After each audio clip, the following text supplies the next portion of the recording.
염분이랑 밀도요? 아니, 염분과 염분, 수온을 배우는 거지, 수온. 네. 그래서 염분과 수온이 결정하는 거, 이것이 바로 밀도예요. 밀도에 영향을 주는 거거든. 네. 그래서 우리가 이 해수에서는 가장 크게 배우는 게 염분, 수온, 해수의 밀도, 그 다음에 해수 속에 녹아있는 물질, 이렇게 배울 거야. 네. 자, 그러면 제일 먼저 염분을 먼저 한번 배워보자. 나와 있는 대로 염분. 자, 염분의 뜻은 뭐라고 나와 있냐면 염분은 해수 1kg 속 여기에 녹아있는 염류의 총량을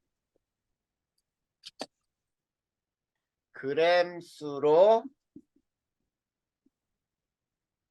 나타낸 것. 자, 이것을 우리는 염분이라고 부르는 거야. 네. 자, 그랬을 때 우리가 염분의 단위로는 뭐를 쓰냐면 이렇게 써서 이거를 천분율, 퍼밀이라고 또 읽어요. 천분율, 네. 퍼밀이라고도 읽고 요거와 똑같은 게 자, PSU라고 해서 이거를 실용염분단위라고 써요. 네. 실용염분단위 같은 단위야. 자, 이렇게 두 가지로 사용할 수가 있어. 보통 우리가 PSU로 쓰거든. 네. 자, 근데 세 번째, 그러면 해수 속에 녹아있는 물질들을 한번 생각해 보자라고 할 때, 자, 염류로 따지면은 염화나트륨이 제일 많아요. 네. 염화나트륨, 염화마그네슘,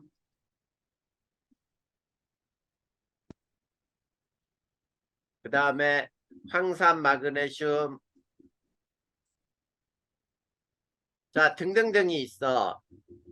자, 그런데 염화나트륨은 이건 짠맛을 나타내는 염류고, 요게 쓴맛을 나타내는 염류거든. 네. 그 다음에 원소로 따진다면, 바닷속에 제일 많이 있는 원소가 Cl, 그 다음에 Na, 그 다음에 S, 그 다음에 Mg, 요런 순서대로 있거든. 네. 그러면 여기에서 CL이나 S는 어떤 과정으로 바닷물 속에 많아졌느냐라고 한다면은 지구 생성 초기에 해저 화산 활동이 굉장히 심했어요. 네. 해저 화산 활동으로 공급이 된 물질이에요.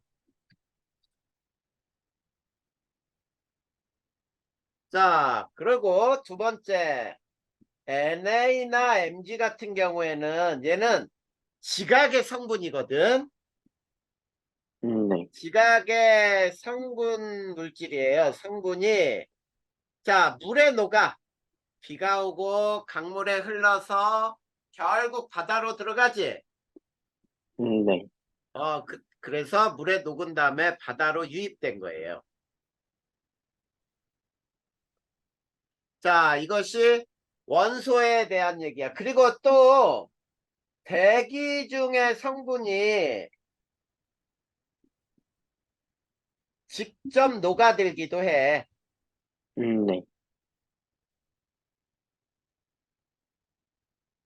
자, 이게 바로 해수 속에 녹아있는 물질들, 원소와 염료에 대한 설명이었어요. 자, 그러면 여기에서 이제 또 굉장히 중요한 법칙이 하나 나와. 염분비 일정의 법칙이 있어요. 네.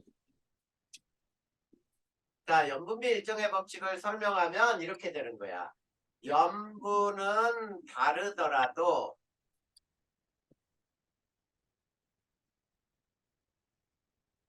그 염분을 이루는 염류의 비는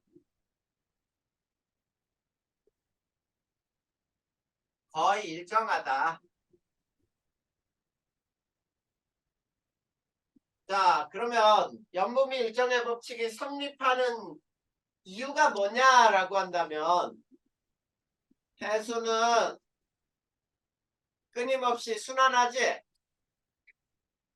네. 순환하기 때문에 그래요. 자, 그래서 우리가 이거 예를 들어보면 이렇게 되는 거야. 어떤 바닷물을 1kg씩을 퍼왔어요. A, B, C, D에서. 네. 그랬더니 이 염분을 조사해 봤더니 하나는 25%밀, 하나는 30%밀. 전 세계 바다의 평균 염분이 35거든. 네. 그래. 요게 40%밀 이렇게 돼 있다고 보자. 그런데 가라고 하는 염류는 다른 데는 얼마가 있는지는 하나도 안 보여. 근데 네. 얘가 20g이 얻어졌어. 네. 그러면 ABC에서는 얻을 수 있는 양이 얼마인지 알 수 있어?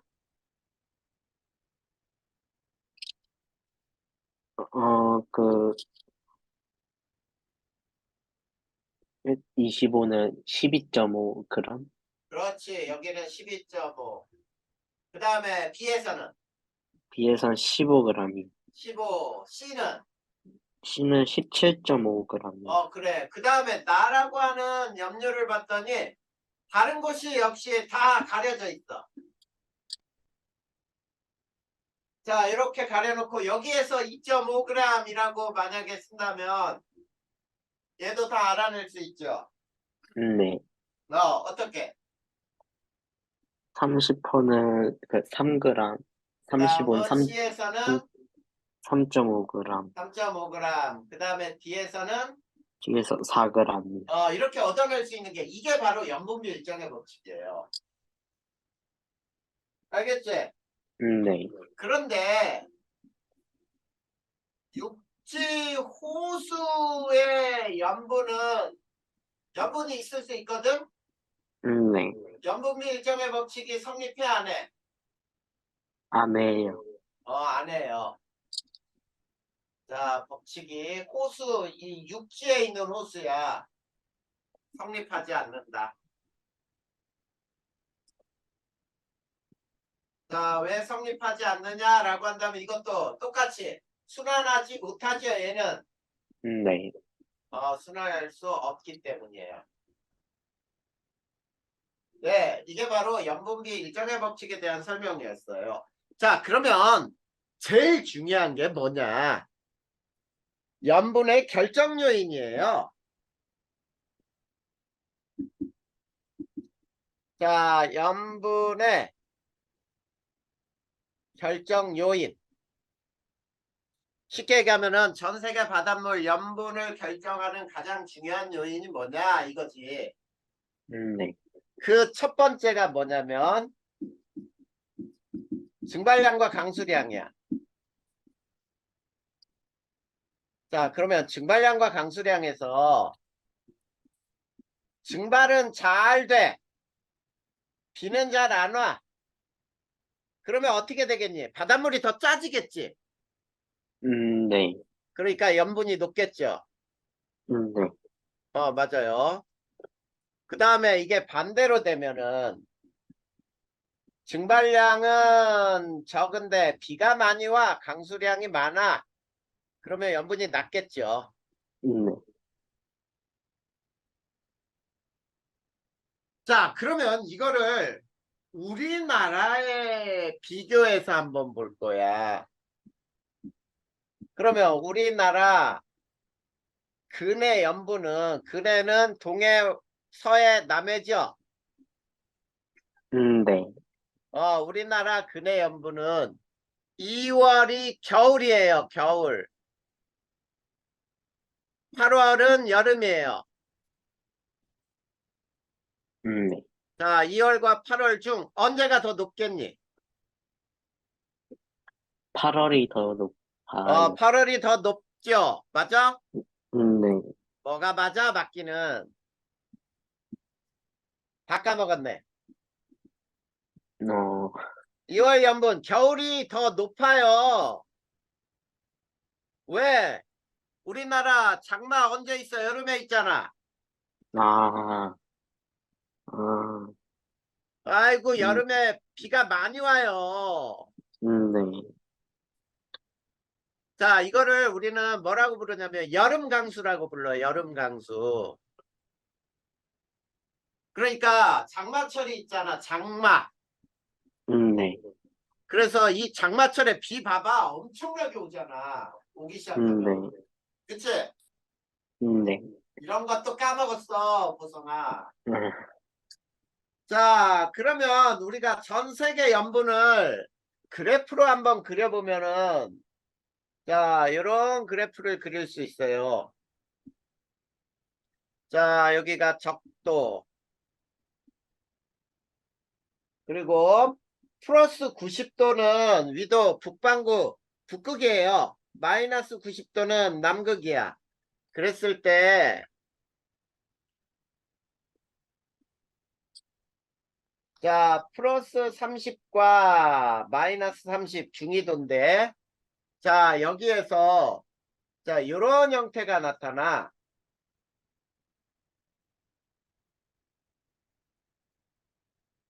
자, 요게 증발량에서 강수량을 뺀 그래프야.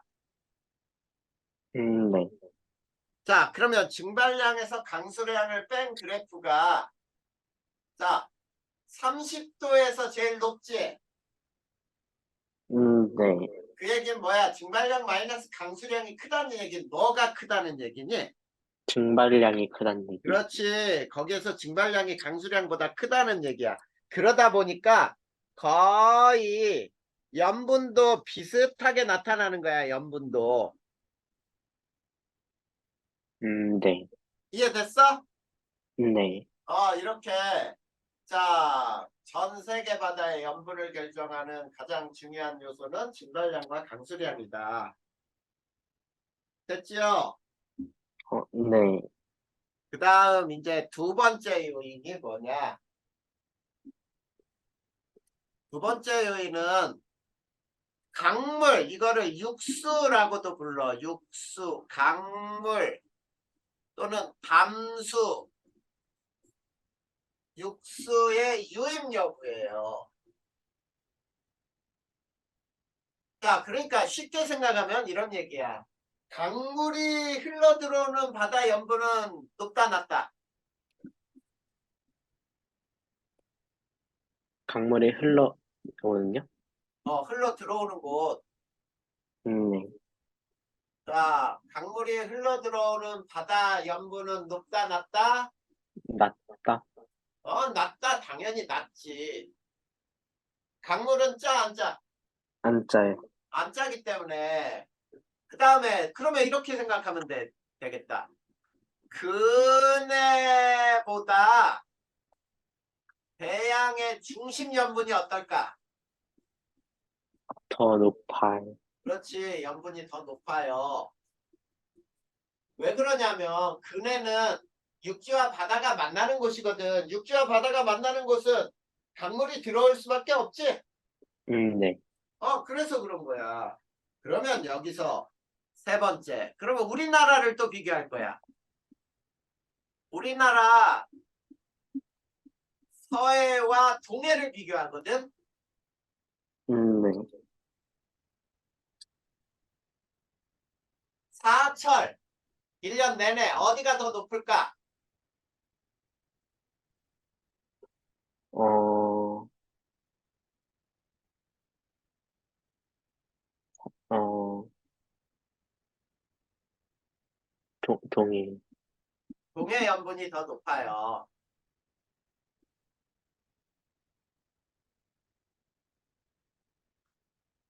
자, 염분중이라고 해보자. 여기 염분중. 우리나라 서해와 동해 염분 중 사철 동해 염분이 더 높다. 왜 그래? 자, 우리나라 큰 강이 주로 서해로 흐르잖아. 네. 그래, 큰 강이 대부분 서해로 흘러요. 우리나라 지형은 동부서저의 지형이야. 네. 그러니까 우리나라 지형을 보면은 동쪽이 높고 서쪽이 이렇게 완만해. 네. 그러니까 비가 오면 주로 어디로 다 흐르겠어? 서쪽으로 흐르겠지? 네. 그래서 그래. 이거 어려운 거 아니잖아. 이대로 알아둬야지. 네. 그 다음에 세 번째. 자, 바닷물이 어느냐 또는 빙하가 녹느냐. 그래서 빙하의 해빙, 해수의 결빙 여부. 자, 그래서 여기에서는 빙하가 해빙되는 경우, 해빙 시 빙하가 녹는 경우 염분은 어떻게 될까?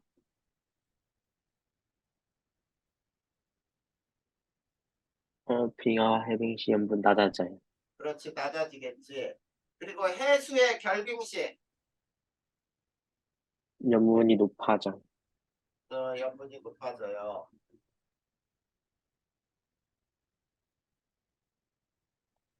자, 이게 바로 우리가 염분에 대한 설명이었어요. 그러면 염분 하나 다 끝난 거예요.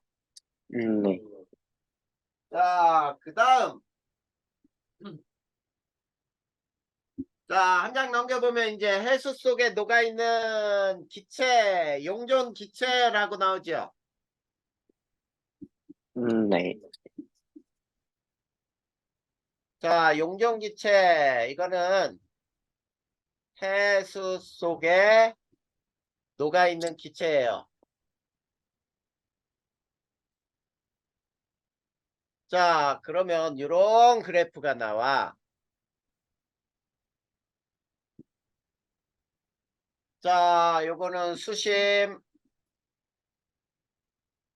요거는 용존 산소, 여기는 용존 이산화탄소.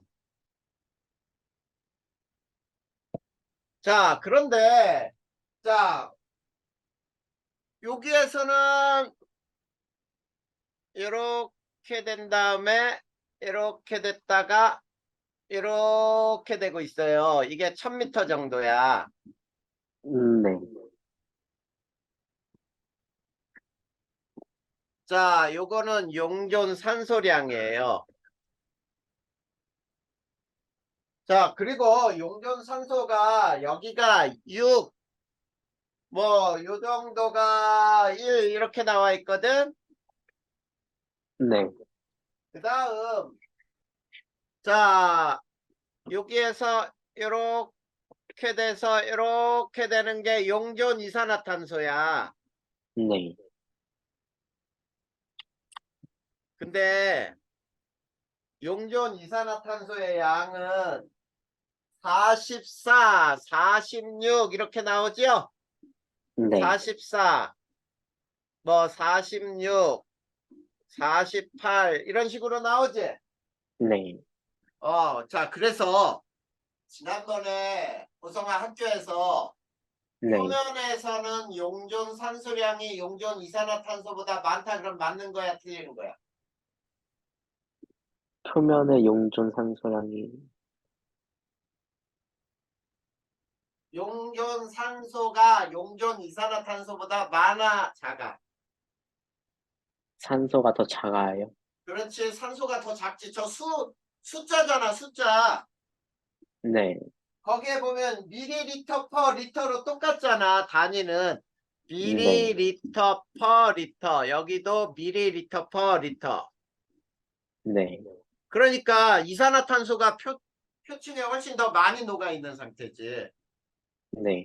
근데 여기에서 알아둘 거는, 자, 용존 산소량은 요거 1번, 요게 2번, 요게 3번, 그 다음에 용존 이산화탄소도 요게 1번, 요게 2번, 요거만 알면 돼.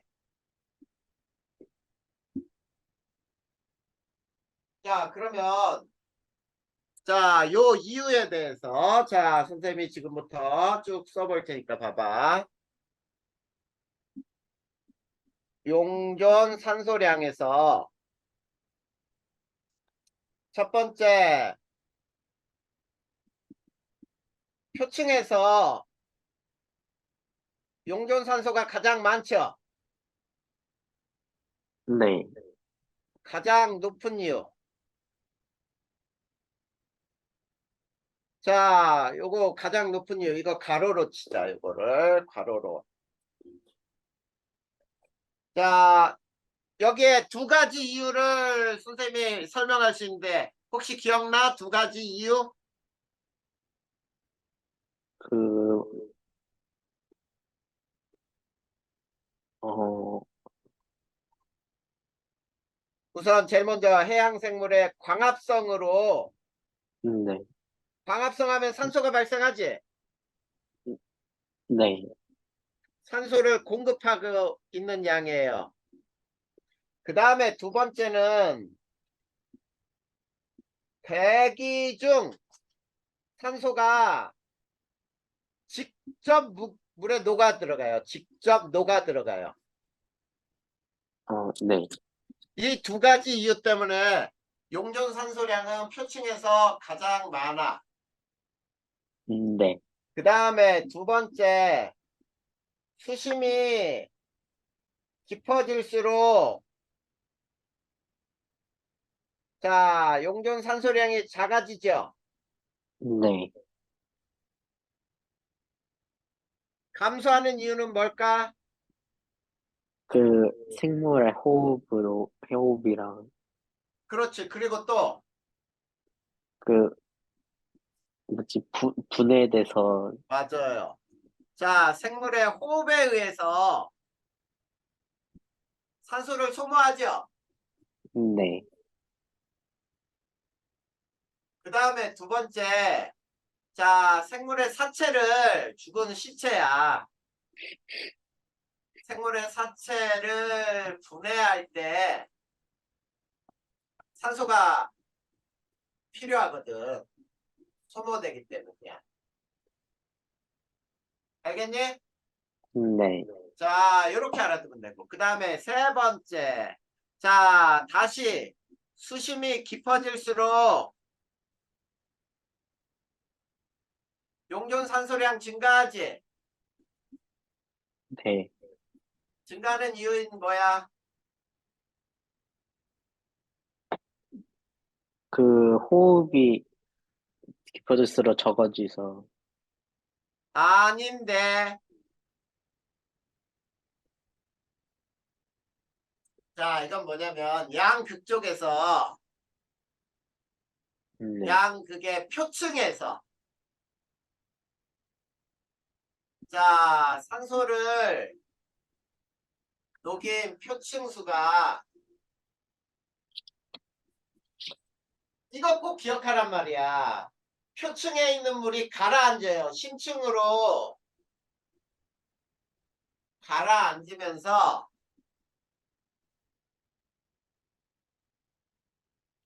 산소를 공급하기 때문이에요. 알겠니? 네.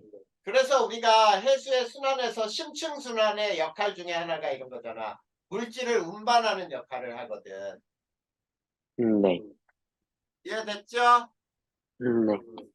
그 다음에 용존 이산화탄소.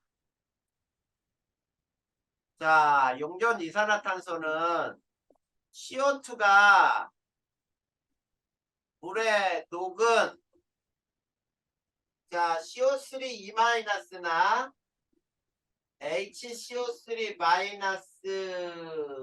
이온 상태로 존재해요. 네. 그냥 CO2로 존재하는 게 아니고. 자, 그랬을 때 1번. 자, 표층에서 가장 CO2 농도가 낮은 이유가 뭐야? 그 광합성 때문. 맞아요. 광합성 할 때 CO2가 소모되잖아. 네. 자, 용존 이산화탄소가 가장 적은 이유. 자, 이거는 광합성의 생물의 광합성이 활발하기 때문에 자, 이산화탄소가 소모되죠. 소모되기 때문이요. 소모됨으로. 맞아요. 그 다음에 두 번째. 자, 수심이 깊어질수록 커지지. 네. 자, 용존 이산화탄소량이 탄소가 증가하는 이유는 뭘까? 어, 수온이 낮고 수압이 높아. 맞아요. 이산화탄소의, 수온이 낮고 수압이 높아서 뭐가 증가하는 거야? 이산화탄소의 용해도가 증가하는. 맞아요. 수온이 낮고 그거 거기 써 있어? 네. 아, 써 있구나. 수온이 낮고 그 다음에 수압이 높아서 자, 이산화탄소의 용해도 녹는 정도예요. 이산화탄소의 용해도가 커지기 때문이에요.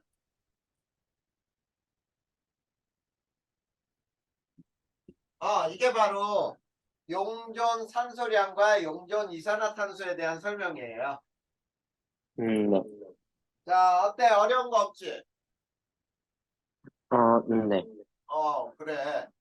자, 이렇게 해서 우리가 폐수 속에 녹아있는 염분과 용존 기체량을 배운 거예요. 그럼 여기까지 됐어. 자, 질문 있어요? 아니요, 괜찮아요. 자, 그러면 이제 자, 염분을 배웠으니까 이제 수온을 배우면 될 거야. 해수의 수온이에요.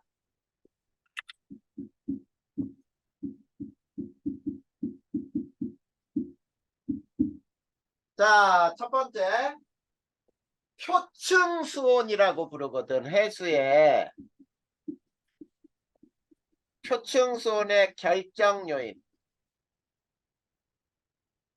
자, 표층 수온. 자, 바닷물의 가장 위에 부분 수온을 결정하는 요인은 뭐가 있을까, 우선? 태양 복사 에너지죠? 네.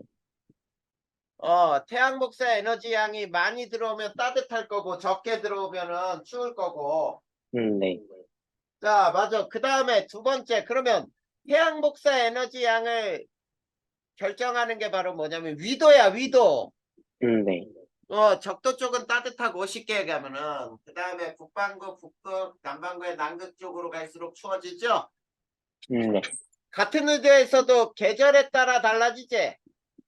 네. 이런 것들에 의해서 표층 수온이 결정이 돼요.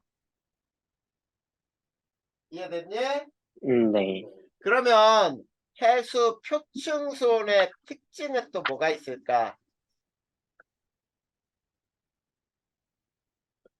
자, 수온, 물의 온도는 몇 도에서 몇 도 정도까지 분포하냐면 약 0도씨부터 해서 30도씨로 분포를 해요. 네.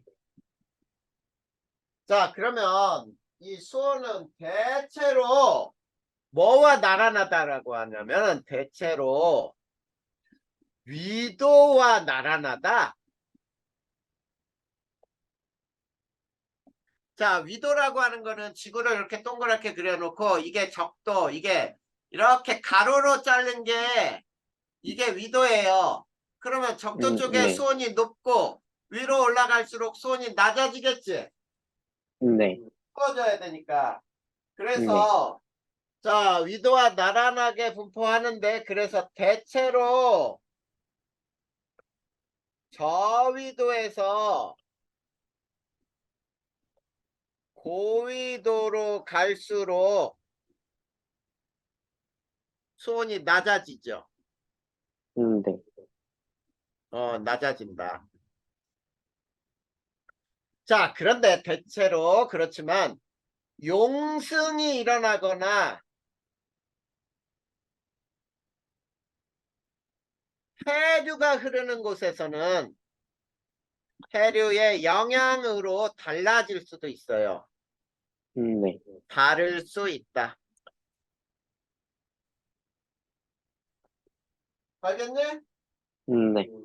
자, 용승이 일어나는 지역도 다를 수 있고 해류의 영향을 받는 지역도 위도와 나란하지 않을 수도 있다. 자, 그 다음에 네 번째, 수온의 열적도는 북반구 5도 정도로 치우쳐요. 자, 5도 정도로 치우치다. 열적도가 뭐냐? 그러면은, 자, 수온이 가장 높은 곳이 열적도라고 부르는 거예요. 네. 그 다음에 표층 수온의, 자, 이 변화, 계절별 표층 수온 편차라고도 해. 수온 변화. 자, 계절에 따른 수온 변화는 연안은 바다와 육지가 만나는 곳이라 그랬지. 네. 자, 대양 중심보다 커요. 그러니까 대양 중심이 계절에 따른 수온 변화가 더 작다 이런 얘기야. 네. 그리고 수온의 열적도를 그림으로 그려보면 이렇게 되는 거예요.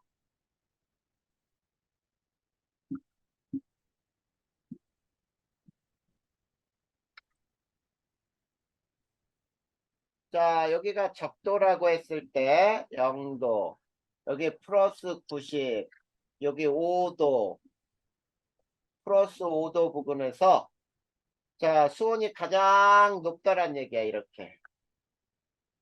이게 수온이다. 이걸 수온의 열적도라고 부르는 거야. 네. 됐니? 네. 자, 그러면 이제 뭘 배워보냐면 중위도 해수 수온 연기 분포를 살펴봐야 돼.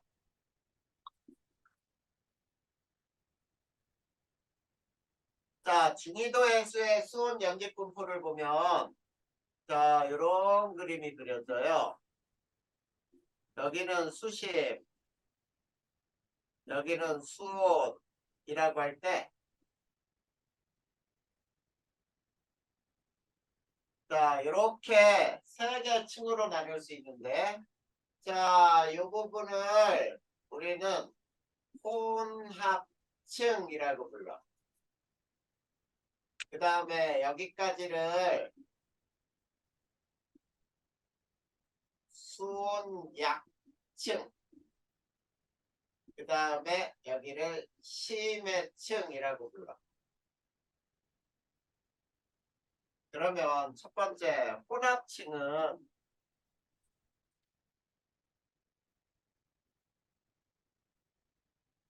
자, 혼합층은 왜 생겼을까?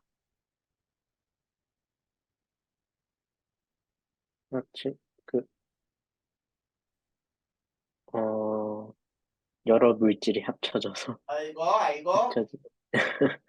별걸 다 까먹었네. 바람 때문에 생긴다 그랬지. 바람의 혼합작용으로 아, 생겨요. 아, 맞다.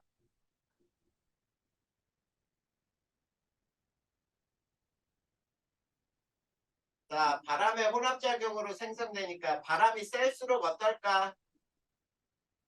셀수록 두꺼워요. 그래. 셀수록 두껍다. 그러면 태풍이 지나간 후에는 혼합층의 두께가 어떻게 될까? 두꺼워져요. 그래, 두꺼워져. 이런 거를 알아야지. 그 다음에 수온약층. 수온약층은 있지. 위에 따뜻한 물이 있고 밑에 찬물이 있지. 네. 매우 안정한 층이에요. 자, 매우 안정한 층이다라는 말은 여기에서 대류 현상이 있을까 없을까? 없어요. 일어나지 않아요.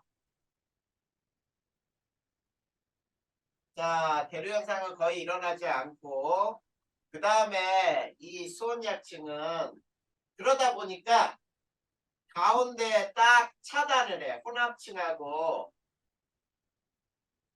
심해층 간에 물질이나 에너지 교환을 차단을 해요.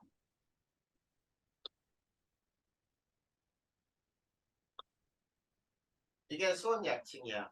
그 다음에 세 번째 배우기 전에 수온약층이 어떤 게 더 발달했는지를 그림으로 한번 보자.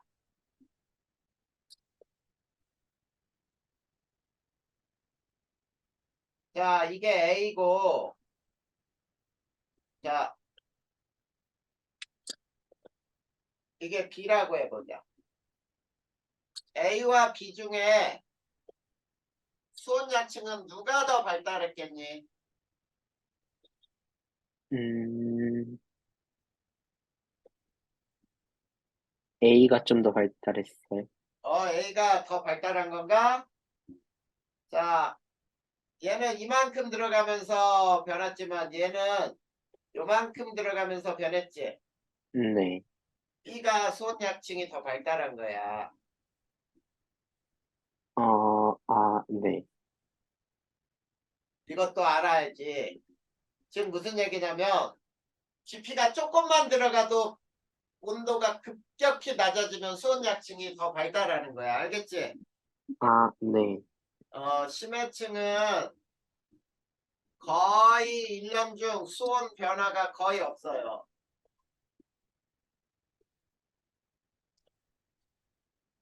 네. 알겠니? 네. 이게 바로 이제 우리가 심해층에 대한 설명이었어. 자, 그러면 선생님이 지금 그린 그림은 위도별이 아니라 중위도 해역을 그린 거거든? 네. 그러면 만약에 네 번째 위도별 수온의 연집분포를 그려봐라. 그러면 어떻게 그려지냐면 자, 역시 수심과 수온인데 하나는 요게 A, 이게 A, 그 다음에 요게 B, 그 다음에 이렇게 해서 요게 C라고 해보자. 자, A는 어느 쪽이라는 거를 알 수 있냐면 저위도야, 저위도. 자, 저위도라고 하는 거는 적도 쪽에 따뜻한 곳이지. 네. 저 그림으로 보니까 무엇을 알 수 있냐면 이걸 알 수 있잖아. 수온이 가장 높아요. 표층 수온이. 그치? 네. 네. 그 다음에 혼합층이 약하지? 혼합층이 네. 얇지? 네. 그러면 바람이 약한 곳이구나.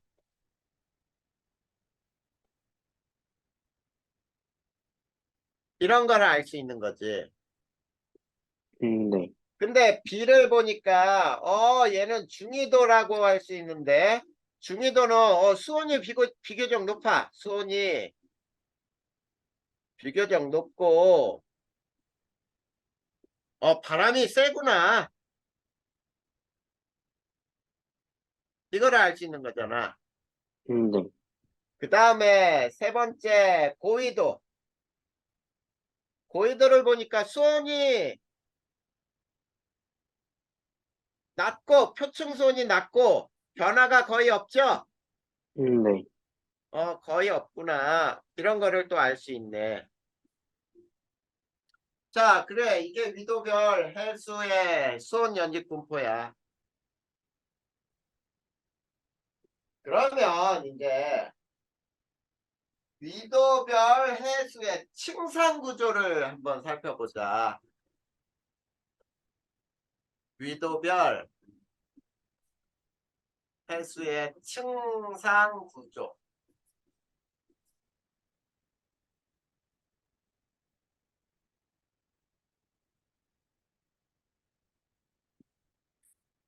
자, 그러면 여기가 적도, 그리고 북반구 90도, 남반구 90도, 그 다음에 여기가 중위도. 자, 그랬을 때,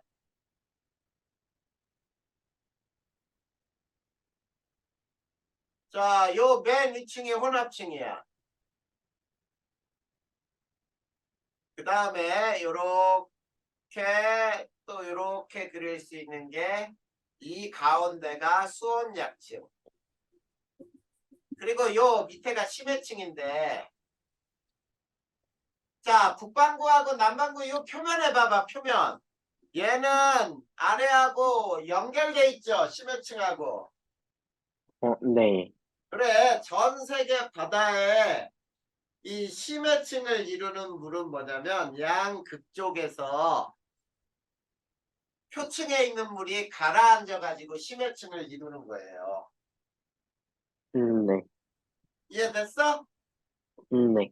자, 그러면 해수 수온까지도 끝났어요. 자, 여기까지도 어때? 어려운 거 있어, 없어? 없어요. 없다 그랬는데 많이 잊어버렸지. 네.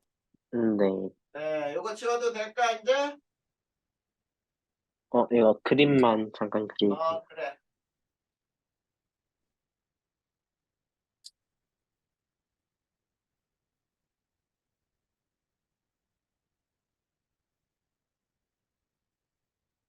네, 다 됐습니다. 요거 지우고, 그 다음이 이제 해수의 밀도예요.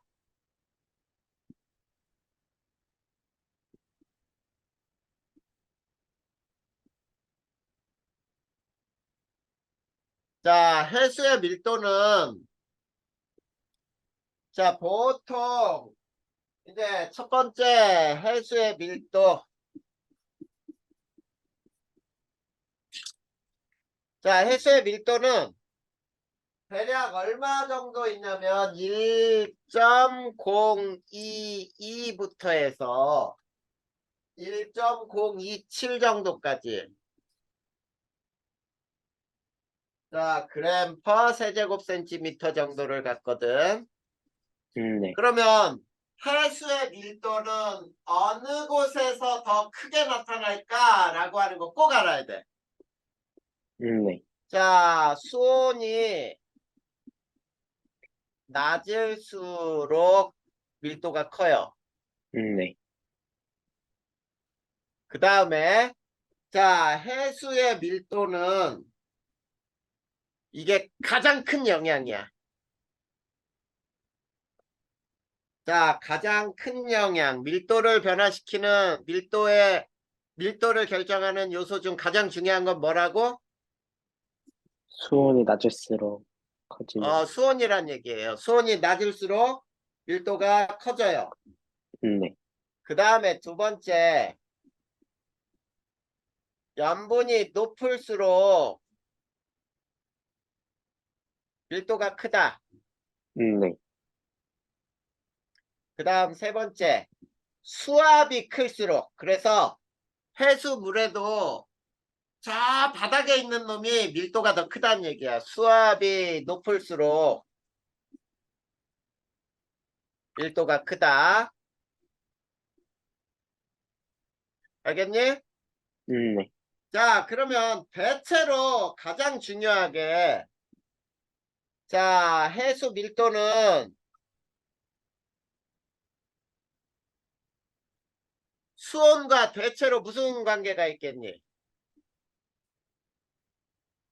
반비례 관계요. 반대 분포를 갖겠죠? 네.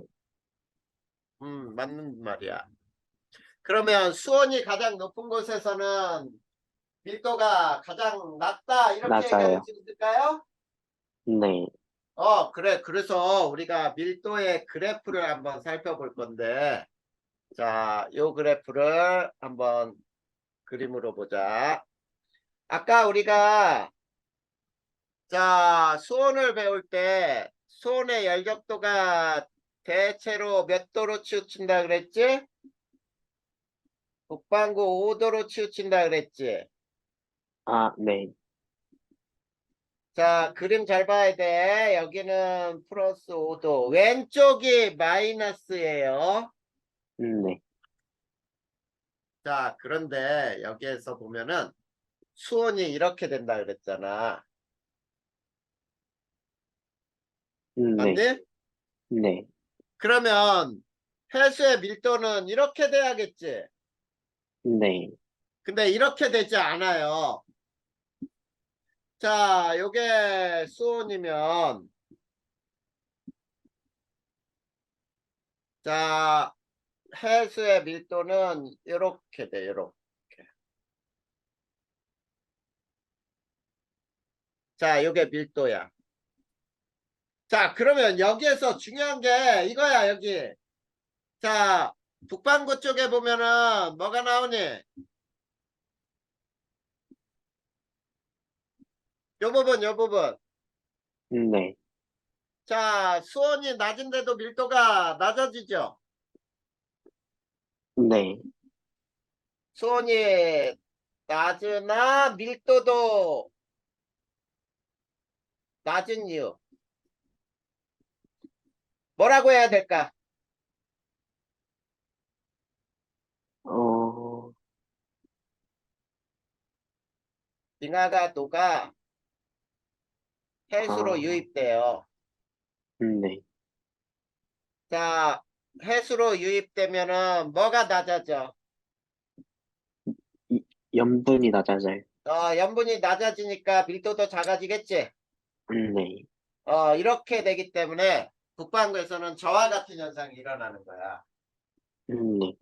자, 그러면 우리가 이제 아까 자, 또 이런 그래프를 그렸잖아. 중위도 해수에 자, 수온에 이렇게 그려지는 게 수온이라 그랬죠. 네. 맞나? 네. 자, 이게 수심이고 중위도 해수의 수온 연직분포잖아. 네. 그러면 밀도는 어떤 그림이 나와야 돼? 표층에서 제일 작고 이렇게 그려지는 게 밀도겠지. 네. 왜 그러냐면 수온과 밀도는 정반대 그래프를 가져야 되니까. 네. 반대 분포로 나타나니까 이게 해수의 밀도 그림이 된다. 됐어 안 됐어? 됐어요. 자, 그 다음에 열 연분도를 배울 거예요. 열 연분도라고 불러. 이거를 TS도라고 부르거든. 자, TS도라고 하는 건 뭐냐면 가로축은 연분, 세로축은 수온을 축으로 하여 수온을 물리량으로 하여라고 하자. 물리량으로 하여 밀도가 같은 선을 나타낸 것, 선을 이은 그래프예요.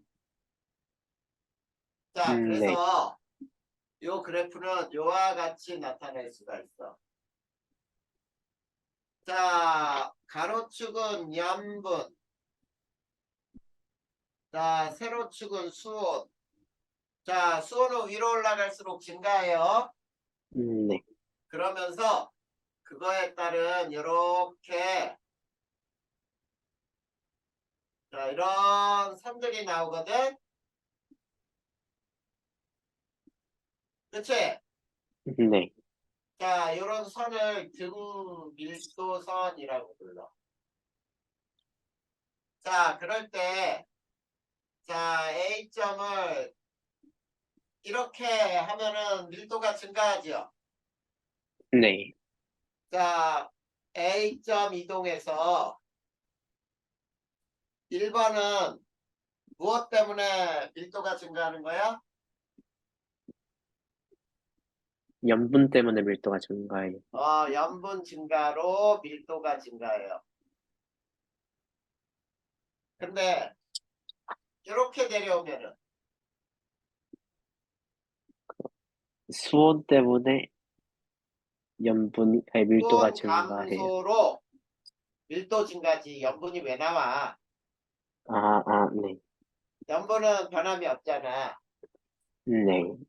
그 다음에 자 여기에 자 여기에서 가 100g과 나 100g을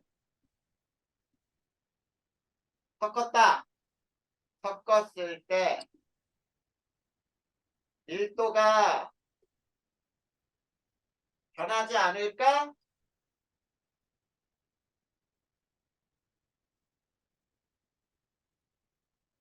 자, 라고 해보자. 자, 가 100g하고 나 100g을 섞었어요. 밀도가 같은 물이지. 네. 밀도가 같은 물 100g씩 섞었어. 그러면 밀도가 똑같을까? 변한다야. 밀도는 변한다. 왜 네. 그러냐면 요놈하고 요놈의 반 정도 그리고 수온도 요놈하고 요놈의 반 정도를 딱 자르잖아. 네. 그러면은 밀도값이 벗어나요. 네. 무슨 말인지 알겠니? 네. 그렇게 알아둬야 돼. 그러니까 그래프가 좀 극단적으로 이렇게 그려져 있거든. 자, 이렇게 그려져 있는 거에서 요거하고 요거 100g씩 섞었다 그러면 요놈하고 요놈의 절반 그러면 이 정도 그리고 요거와 요거의 절반 그러면 이 정도 그래서 완전히 벗어나 버려. 네. 무슨 말인지 알겠지? 네. 그래서 여기까지가 해수의 밀도 TS도까지야. 여기까지 설명한 거에서 이해 안 되는 거 있어요? 아직은